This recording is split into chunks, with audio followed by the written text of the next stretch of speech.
गडचिरोली जिल्ह्यातील अनेक भागात 2 दिवसापासून मुसळधार पाऊस सुरू आहे। या पावसाचा फटका अनेक नद्यांना बसलेला आहे। मोठ्या प्रमाणात नद्याच्या पाणी पातळीत वाढ जी आहे ते झालेली आहे आणि गडचिरोली जिल्ह्यातील वैनगंगा असो की प्राणहिता, गोदावरी, इंद्रावती या नद्यांना मोठ्या प्रमाणात पाण्याच्या पातळीत वाढ झाली आणि गोदावरी, इंद्रावती नदीला मोठ्या प्रमाणात पूर आहे। विदर्भाच्या अनेक भागात पूर आहे आणि गडचिरोली जिल्ह्यातील इंद्रावती नदीला पूर आल्यामुळे भामरागड जो तालुका आहे, भामरागड तालुक्याचा संपर्क तुटलेला आहे।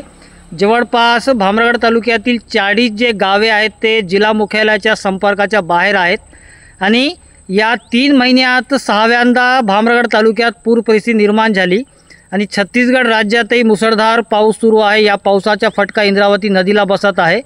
तेलंगणा राज्यातही मुसळधार पाऊस सुरू आहे आणि विदर्भातील पूर्व भागातही मुसळधार पाऊस सुरू असल्यामुळे मोठ्या प्रमाणात नदीच्या पाण्याच्या पातळीत वाढ होत आहे आणि सध्या गडचिरोली जिल्ह्यातील काही भागात पूर परिस्थिती निर्माण झालेली आहे।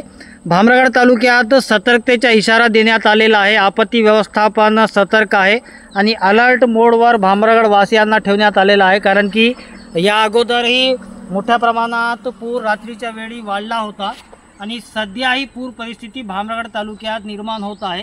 तर कुठे ना कुठे नागरिकांचे जनजीवन भामरागड भागात विस्कळीत आहेत आणि 40 गावांचा संपर्क तुटल्यामुळे एक मोठी पूर परिस्थिती भामरागड तालुक्यात निर्माण झाली असून भामरागड ते अल्लापल्लीला येणारा राष्ट्रीय महामार्ग बंद पडलेला आहे आणि लाहेरी मार्गही बंद पडलेला आहे। कॅमेरामॅन सोहेल पठाण सोबत मी M D Irfan, TV9 Gadchiroli.